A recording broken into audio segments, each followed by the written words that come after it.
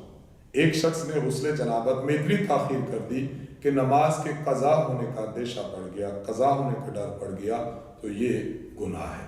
اور اگر کسی شخص نے اتنی تاخیر کر دی کہ نماز ہی قضا کر بیٹھا تو یہ گناہ کبیرہ ہے۔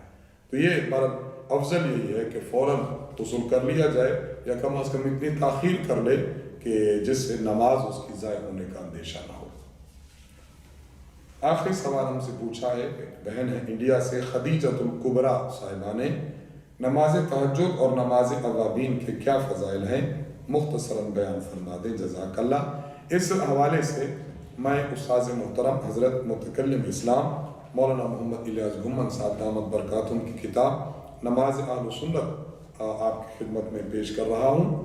اس میں نفلی نمازوں کے استاذ محترم نے فضائل بیان فرمائے ہیں، چونکہ آپ نے نماز تہجد اور اوابین سے متعلق پوچھا ہے اس لیے ان کے متعلق پیش کر رہے ہیں۔